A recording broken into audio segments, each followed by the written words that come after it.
no es que ya lo haya conseguido todo o que ya sea perfecto. Sin embargo, sigo adelante, esperando alcanzar aquello para lo cual Cristo Jesús me alcanzó a mí. Hermanos, no pienso que yo mismo lo haya logrado ya. Más bien una cosa hago, olvidando lo que queda atrás y esforzándome por alcanzar lo que está adelante.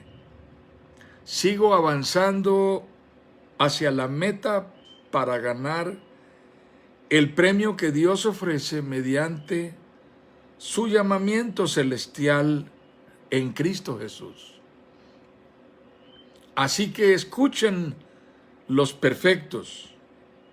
Todos debemos tener este modo de pensar. Y si en algo piensan de forma diferente, Dios les hará ver esto también.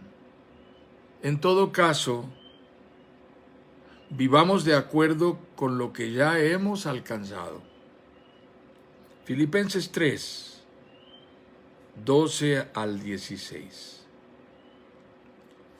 Cuando iniciamos nuestro estudio sobre espiritualidad madura, que es el tema que hemos estado desarrollando, comentamos algunas de las características que son signos de una espiritualidad a la que podemos llamar madura. Y esos signos que insistimos en dejar claros en el principio, cuando nuestro estudio bíblico inició, no cambian, son los mismos. Tenemos la idea equivocada de que ser espiritualmente maduros es tener cargos en la iglesia o exhibir muchos dones que impresionan a las personas o haber desarrollado algún tipo de ministerio por mucho tiempo, tener quizá muchos años de ser cristiano o dar muestras de haber conocido, aprendido mucho de doctrina y ser doctrinalmente correctos. O quizá también las personas lo asocian con pertenecer a una denominación cristiana que es identificada como muy apegada a la doctrina y estricta. La gente piensa que estos son signos de una espiritualidad madura, pero no lo son, hermanos. En la realidad, esos no son signos de una espiritualidad madura. Los signos de una espiritualidad madura involucran lo que hay dentro de nosotros como creyentes en Jesucristo. Por lo tanto, una espiritualidad madura comienza con ser un creyente que da testimonio de su fe en Jesucristo sin avergonzarse de ello. Es alguien que reconoce que su vida le pertenece a Cristo. No es una persona que esconde lo que es. Y hablamos entonces de la experiencia de una vida rendida en confesión de Jesucristo como Salvador y Señor. Una vida de espiritualidad madura es la vida de un creyente que vive rendido a Jesucristo y testificando de quién es su Señor, quién es su Salvador. Es una vida transformada por la regeneración que el Espíritu Santo obra en la vida de un verdadero Hijo de Dios nacido de nuevo. Estamos hablando de un convertido, un converso a Jesucristo. Así que la vida espiritual madura o aún la inmadura es algo que solo poseen los hijos de Dios, quienes han nacido de nuevo. No es una forma de exploración por medio de la cual se llega a un hallazgo de una experiencia sobrenatural en donde la gente salga diciendo, ¡ay, ya encontré a Dios! Esa es la idea que muchas personas tienen, pero no. No es que nosotros encontramos a Dios, es que Dios nos encuentra a nosotros. Porque Dios vino al encuentro del hombre a través de su Hijo Jesucristo para transformar la realidad en la que el hombre está viviendo. Así que una vida espiritual madura solo es posible a partir de haber confesado a Jesucristo y rendido nuestra vida al señorío de Jesucristo. Y esta espiritualidad madura es una obra del Espíritu Santo de Dios, no es el producto de mi ascenso o de mi escalación hacia peldaños superiores, como una especie de gradería a donde los cristianos sienten que van de una dimensión a otra. Y este lenguaje se utiliza mucho en el discurso de algunos predicadores y de algunas congregaciones. No hay peldaños, no hay dimensiones. Somos creyentes en Jesucristo, caminamos con Jesucristo, y en tanto que caminamos con Jesucristo y en obediencia al Evangelio de Jesucristo, vamos siendo cada vez más sólidos, más consistentes, más recios en nuestra declaración de fe.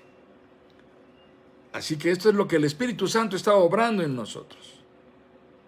Así que no radica en mi autosuficiencia, no radica en mi autovaloración, que yo me voy acreditando cada vez más y los hermanos van diciendo, ay, hay que darle el título al hermano de súper espiritual. Pasó de espiritual a súper espiritual. Y luego le vamos a dar el título de súper espiritual. Y así como si se tratara de una especie de graduación. No es posible experimentar verdadera madurez espiritual si no es a través del soporte de la palabra de Dios y de la oración. Creyentes que quieren una espiritualidad madura en su vida tienen que rendirse en oración y en apego a la palabra. Sin Biblia no hay madurez en nuestra fe. Sin oración no hay una comunión sólida con Dios. La espiritualidad madura depende de una vida de oración y apego a la palabra, deleite en la palabra. Eso, por supuesto, involucra disciplina, hermanos. Involucra dedicación, involucra que yo tome el compromiso conmigo mismo de apartar un tiempo para Dios, de considerar que esto es importante en mi vida, que no quiero rendirlo ni renunciar, quiero perseverar en esto porque esto retribuye para mí bendición, retribuye bendición para los míos también. Entonces yo estoy enfocado en esto. De eso se trata. La espiritualidad madura no puede surgir espontáneamente como si fuese un acto mágico, instantáneo, porque alguien oró por mí y me impuso las manos. Esto parece ser una costumbre muy de moda en algunas congregaciones, pero hermanos, no tiene ningún efecto para hacer que un creyente en Jesucristo tenga más madurez espiritual. La madurez es un proceso que se adquiere mediante una mayor rendición de nuestra vida a Jesucristo, y eso moldea natural y necesariamente la persona que yo soy. Eso moldea mi carácter, eso moldea mi temperamento, esto pone control a mis reacciones, a mi manera de responder, esto pone freno a mis impulsos que antes no lo tenía. Yo estoy reflejando madurez espiritual. Pero una cosa más, y esto es un repaso muy general de las cosas que estuvimos hablando. Hay fantasías que se van creando alrededor de la espiritualidad madura. Y una de ellas es la fantasía de la guerra espiritual. La gente cree cosas acerca de la guerra espiritual y piensa que ser espiritualmente maduro es alguien que tiene una fe suficiente para influir en el ánimo de Dios, para hacer que Dios cambie de parecer y logre que Dios haga cosas que Dios no quería hacer. Entonces, como yo tengo una fe tan grande, yo tengo esa unción, esa autoridad para venir y decirle a Dios, quiero que lo hagas así, que lo hagas ahora. Hermanos, eso no es bíblico, de ninguna manera, y en ninguna parte de la Escritura se nos enseña que nosotros podemos cambiar lo que Dios ha determinado hacer. No tenemos ninguna potestad sobre la voluntad de Dios. Dios, el Dios con el que tratamos, si es el Dios de la Biblia, es un Dios soberano, absolutamente soberano, que tiene la potestad total, la autoridad a la cual no renuncia jamás, de determinar las cosas conforme a su propósito. y de glorificarse en la manera en que las cosas sucederán conforme a su plan. Así que nosotros no tenemos, por mucha fe que tengamos y por muy espiritualmente maduros que nos consideremos, no tenemos ninguna facultad para influir en aquello que Dios ha determinado hacer. No hay tales declaraciones en las que yo puedo ordenar que las cosas sucedan porque mi lengua tiene un poder. No creamos fantasías, hermanos, y no nos sujetemos ni esclavicemos nuestra idea, nuestra manera de pensar, nuestras convicciones a sugestiones y a supersticiones que algunos cristianos tienen.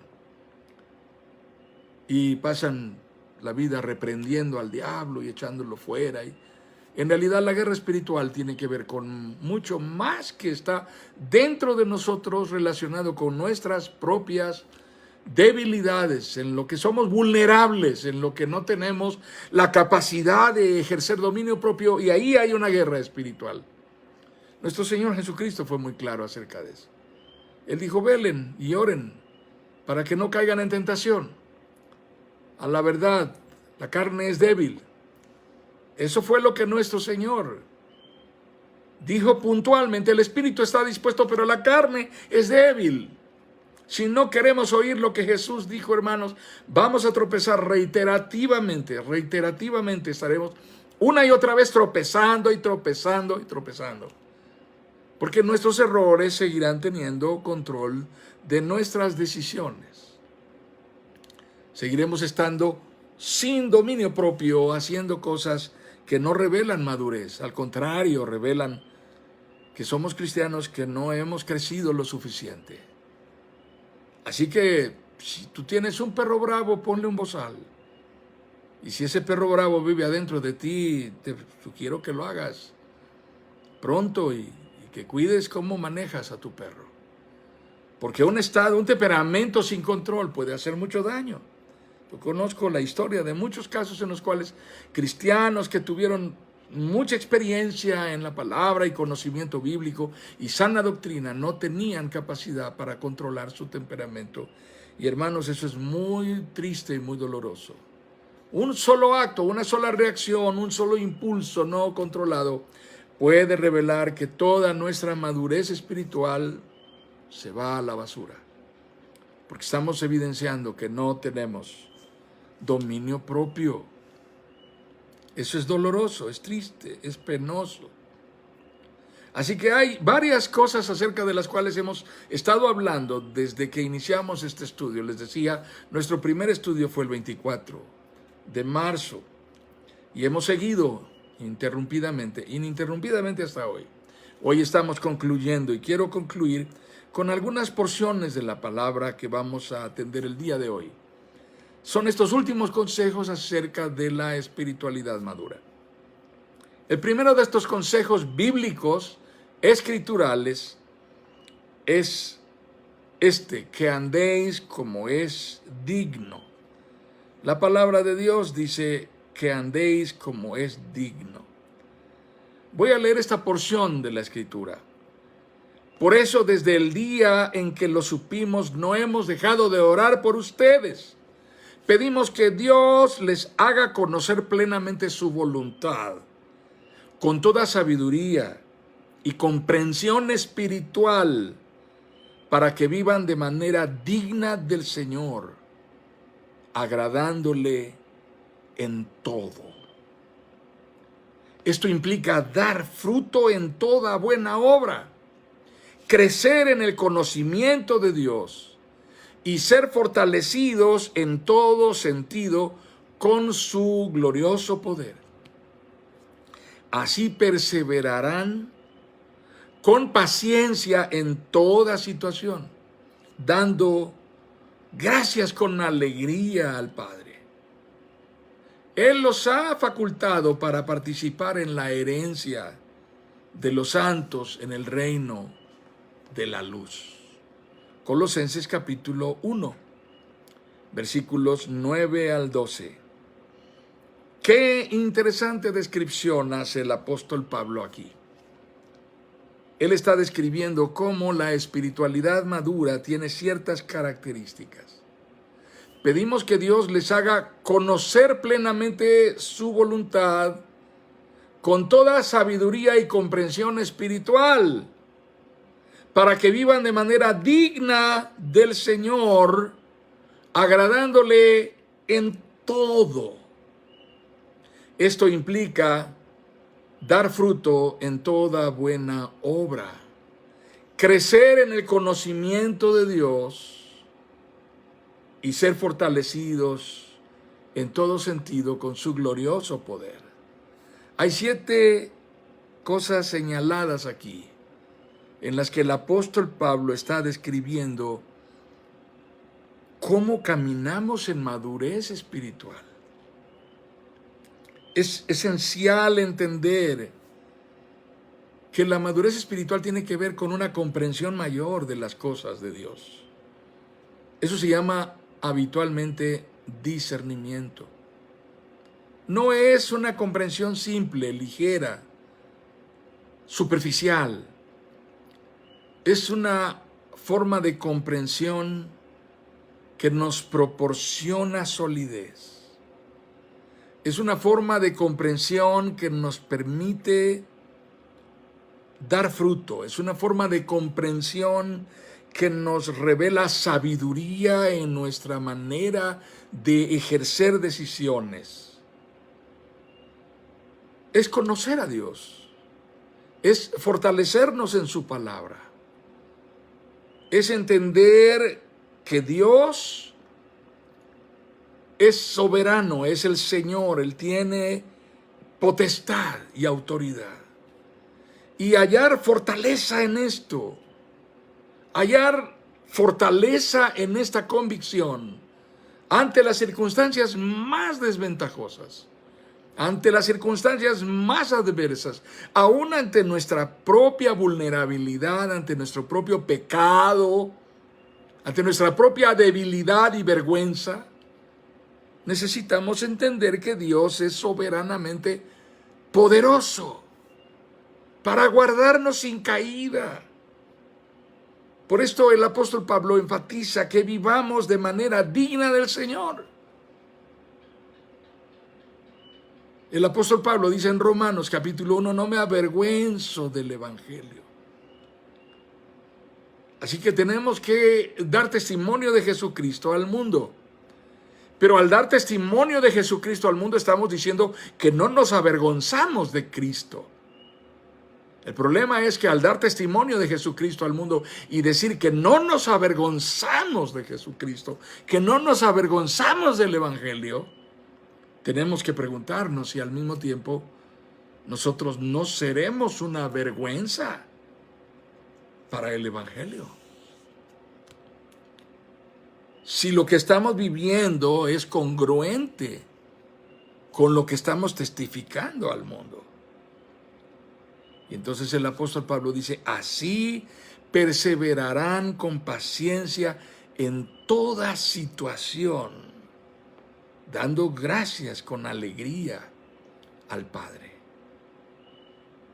Hermanos, Dios es fiel, Dios es misericordioso, Dios conoce nuestras debilidades. El apóstol Pablo está hablándonos encarecida y vehementemente de su propia condición. Él reconoce, no es que lo haya alcanzado o conseguido ya, o que ya sea perfecto. Sin embargo, sigo adelante, esperando alcanzar aquello para lo cual Cristo Jesús me alcanzó a mí. No necesitamos saberlo todo. Siempre habrá algo más que aprender. Porque la perseverancia cristiana no es una carrera de velocidad, hermanos. Gocémonos en eso. No se trata de que serán premiados los que lleguen primero y antes que todos los demás hasta el 5º lugar. De ahí en fuera todos los demás quedan descalificados. No es eso lo que la palabra dice. Lo que la palabra nos dice es que todos Los que lleguemos a la meta, recibiremos galardón. Es la palabra bíblica. Es el reconocimiento de haber llegado a la meta. Y no importa si no llegamos en primer lugar, puede ser que llegamos en último lugar. Así que no se trata de llegar antes, solo se trata de llegar. Nuestro Señor Jesucristo dijo puntualmente, el que persevere hasta el fin. Eso significa el que no se quede a medio camino. Eso significa el que no abandone el frente. Hace unos días una pelea muy famosa. Fue una cosa viral, como le llaman ahora, a lo que enseguida tiene mucho auditorio en las redes sociales. Fue la pelea de un boxeador mexicano con un boxeador británico. No hubo un momento en el cual viéramos caer definitivamente sin levantarse al contrincante británico.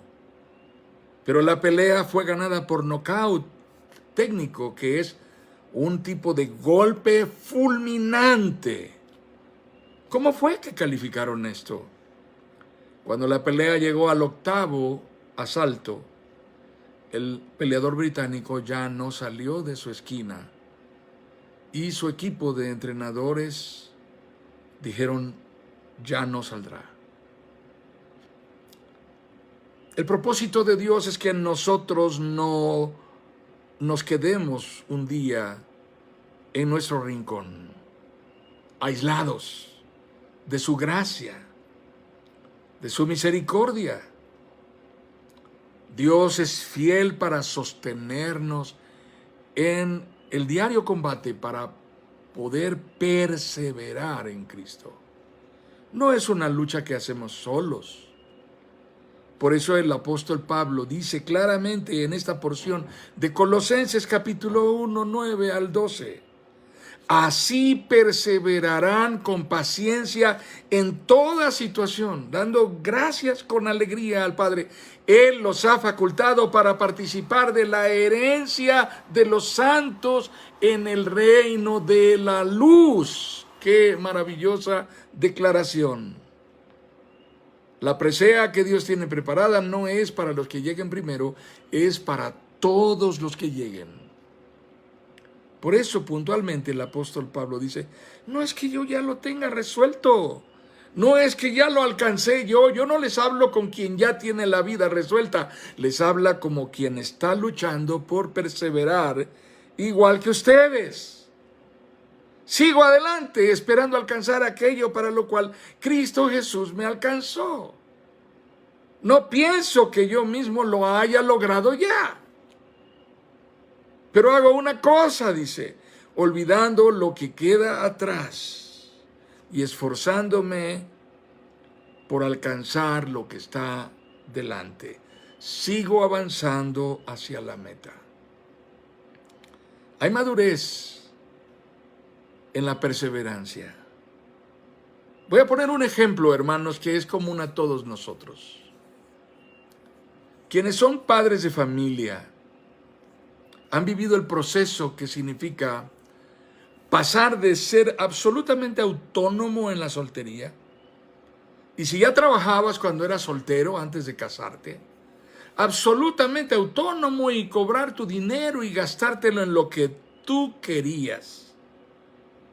Pasaste de ese momento de tu vida al momento de ser esposo y posteriormente al momento de ser padre de familia. Y sabes, eso involucra madurez. Involucra madurez porque en lugar de comprar las cosas que antes te gustaba comprar y disfrutabas comprar porque eran un placer para ti, ahora tienes que elegir entre comprar lo que tú querrías comprar y a lo mejor comprar algo que es necesario comprar. Uno puede rápidamente darse cuenta cuando una persona no ha tenido la oportunidad de madurar lo suficiente, cuando sigue dándose sus placeres Y en cambio, en casa hay necesidades que no han sido suplidas por su irresponsabilidad. Cuando amamos a alguien, algo que hacemos naturalmente es acudir en custodia protectora, amable. Eso es lo que Dios hace en nuestras vidas. Y lo hacemos espontáneamente, no lo hacemos porque mi esposa me reclamó que no compré la leche del niño. Es posible que no es necesario que tu esposa te reclame y que lo tienes tan presente y tienes tanto apego y tanto amor y devoción por tu hijo que tú, sin necesidad que te lo pidan, has comprado las últimas 4 latas de leche y hay 3 todavía ahí esperando porque apenas están tomando la primera de todas las que compraste. Hacemos eso, hermanos, porque hay en nosotros una inclinación que revela madurez en nuestro comportamiento. Dejamos de ser solteros irresponsables que gastaban en lo que les venía en gana y ahora somos padres, protectores y esposos proveedores que tratamos de comunicar cuidado hacia quienes amamos. Es una manera de evaluar cuánto compromiso muestra una persona. Es una manera de evaluar cuán rendido y entregado está alguien para lo que está pasando aquí en la intimidad de una familia. Nosotros sabemos que perseverar involucra una lucha por mantenernos en fidelidad. Una lucha por no abandonar la causa de Cristo. Involucra una lucha por no quebrarnos cuando somos atacados y avasallados, no por algo externo o extraño, sino por nuestras propias debilidades, nuestros temores, nuestras dudas, nuestras incertidumbres. Y cada vez que nos encontramos en esa tesitura, vamos a la palabra y buscamos el socorro de Dios en oración y clamamos: Señor, líbrame, sosténme poderosamente, para no caer, para perseverar. Así que entendemos el significado de esto en términos de espiritualidad madura, cuando las personas no son llevadas por otros para adorar y agradecer a Dios, sino que son movidas interiormente por la obra del Espíritu Santo y en obediencia acuden al Señor. No son empujadas o llevadas bajo presión. Hay una anécdota interesante que contaban hace años, no sé si todavía se escuche por ahí, pero una mujer está en la mañana del domingo muy temprano tratando de lograr que se levante su hijo para ir al templo. Y lo ha hecho 3, lo ha hecho 4 veces y parece que el hijo no la termina de oír y finalmente ella llega con un vaso, una jarra con agua y le dice: si no te levantas en este momento para ir a la iglesia, arreglarte y estar listo, te voy a echar agua en la cara. Algunos padres parece que hacen cosas como esas. No, ya. No me molestes, mamá. Pues levántate. Y le dice: dime 3 razones por las cuales debo levantarme hoy para ir al templo. Y la madre le contesta en un tono firme y determinante con la jarra de agua en la mano: en primer lugar, tienes que ir al templo porque tú dices que eres cristiano, yo te crié como un cristiano, has oído la palabra de Dios toda tu vida, sabes que hay que honrar y adorar a Dios porque de Él dependen todas las cosas, Él es el Señor. Ok, le dijo el hijo. La segunda razón, le dice la madre, porque ya tienes 40 años. Ya estás viejo, ya debes saber lo que te corresponde. No necesitas que nadie te venga a levantar en la cama. Y la tercera razón es que tú eres el pastor. Va a llegar la iglesia y no estás tú. Imagínense, hermanos, que alguien tuviera que ser arrastrado para ir a la iglesia y que ese es el pastor. Madurez se refleja en la iniciativa de cada uno de nosotros para ir y honrar a Dios con nuestra vida en todo lo que hacemos, sin necesidad de que nadie nos empuje, nos arrastre, sin que nadie nos lleve. Somos llevados por el Espíritu de Dios, porque en nuestro corazón hay el anhelo de honrar y de agradar a Dios. Así que leo nuevamente esta porción de Colosenses. Por eso, desde el día en que lo supimos, no hemos dejado de orar por ustedes. Pedimos que Dios les haga conocer plenamente su voluntad, con toda sabiduría y comprensión espiritual, para que vivan de manera digna del Señor, agradándole en todo. Esto implica dar fruto en toda buena obra, crecer en el conocimiento de Dios y ser fortalecidos en todo sentido con su glorioso poder. Así perseverarán con paciencia en toda situación, dando gracias con alegría al Padre. Él los ha facultado para participar de la herencia de los santos en el reino de la luz. ¡Qué maravilloso! El apóstol Pedro nos ubica en este entorno de dignidad de lo que somos. Nos hace sentir con una descripción hermosa de cuál es nuestra naturaleza como llamados, como redimidos, como salvos por la gracia de Jesucristo. Estoy leyendo la palabra de Dios en Primera de Pedro capítulo 2, versículos 9 y 10. Él dice, pero ustedes son linaje escogido, real sacerdocio, nación santa, pueblo que pertenece a Dios, para que proclamen las obras maravillosas de aquel que los llamó de las tinieblas a su luz admirable. Ustedes antes ni siquiera eran pueblo, pero ahora son pueblo de Dios. Antes no habían recibido misericordia, pero ahora ya la han recibido. Primera de Pedro capítulo 2 versículos 9 y 10. Qué hermosa descripción, qué elocuente y qué halagador y dignificante lo que dice el apóstol Pedro respecto de nuestra naturaleza ahora en calidad de redimidos por Jesucristo. Hemos sido llamados a perseverar. Hemos sido llamados para ser perfeccionados. El que comenzó en nosotros la buena obra no la dejará inconclusa, la terminará. Es cierto que somos una obra en proceso. No somos una obra terminada, somos una obra en proceso, amados hermanos.